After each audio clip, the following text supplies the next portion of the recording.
Hello students, I am Lakshmi Yadav. आज हम आपको क्लास 5th की साइंस का चैप्टर फर्स्ट रीड कराएंगे। उससे पहले हम आपको कोविड-19 के बारे में जानकारी देते हैं।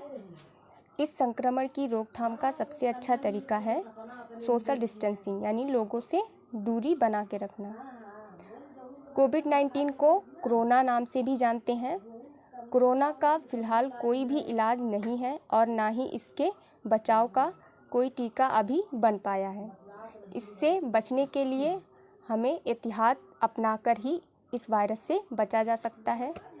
इस वायरस से बचने के लिए आपको घर पे ही रहना है और अपने हाथों को बार बार धोते रहना है। खांसते या छींकते वक्त टिश्यू पेपर का इस्तेमाल करें और दोबारा उसका फिर इस्तेमाल नहीं करना है। अब हम अपने टॉपिक पे आते हैं। Thick wall separate the fourth chamber of the heart so blood does not flow around freely inside the heart. मोटी दीवार हृदय के चारों कोनों को अलग कर देती है ताकि रक्त हृदय के अंदर स्वतंत्र रूप से ना घूमे। It can flow only through gates called valves in the wall. यह केवल दीवार में वाल्व कहे जाने वाली गेट से होकर बह सकता है। These valves are like one-way doors that allow blood to flow only in one direction from the artery to the ventricles. ये दीवारें एक तरह से दरवाजे की तरह होती हैं जो रक्त को केवल एक दिशा में अलिंद से निलय तक प्रवाहित करने की अनुमति देती हैं। Blood can neither flow back from the ventricles into the arteria nor from the right side of the heart to the left side. रक्त ना तो वेंट्रिकल से आर्टिया में वापस जा सकता है, ना ही हृदय के दाईं ओर से बाईं ओर। The right side has blood poor in oxygen while the left side has blood rich in oxygen. Right side जो ब्लड होता है हमारे हृदय में, वो उसमें ऑक्सीजन नहीं होता, जिसे डीऑक्सीजनेटेड ब्लड होता है, जिसे अशुद्ध रुधिर भी कह सकते हैं। और लेफ्ट साइड में जो ब्लड हमारा होता है उसमें ऑक्सीजन की मात्रा होती है, जिसे ऑक्सीजनेटेड ब्लड कहते हैं, अशुद्ध रुधिर भी कह सकते हैं।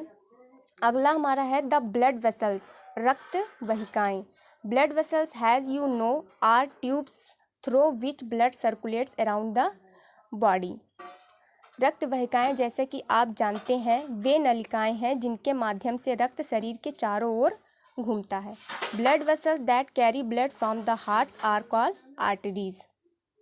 हृदय से रक्त को ले जाने वाली रक्त वहिकाओं को धमनी कहा जाता है।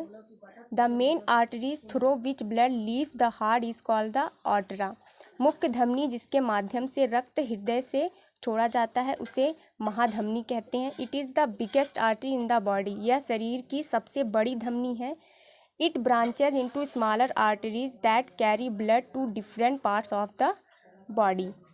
इसकी छोटी धमनियों में शाखाएं होती हैं जो शरीर के विभिन्न हिस्सों से रक्त ले जाती हैं। Another important artery is the one that carries blood from the heart to the lungs. एक और महत्वपूर्ण धमनी यह है जो हृदय से फेफड़ों तक रक्त पहुंचाती है। It has two main branches that carry blood to the two lungs. इसके दो मुख्य शाखाएं हैं जो दोनों फेफड़ों तक रक्त ले जाती हैं। Blood vessels that carry blood to the heart from different parts of the body are called veins. रक्त वहिकाएं जो शरीर के विभिन्न हिस्सों से हृदय तक रक्त ले जाती हैं उन्हें नस या वीन्स कहते हैं। The veins from different part of the body carry blood into two large veins that enter the heart. शरीर के विभिन्न हिस्सों को नसें रक्त को हृदय से प्रवेश करने वाली दो बड़ी नसों में ले जाती है। These large veins are called the superior vena cava and the inferior vena cava. इन बड़ी नसों को सुपेरियर वेना कावा या इंफीरियर वेना कावा कहते हैं।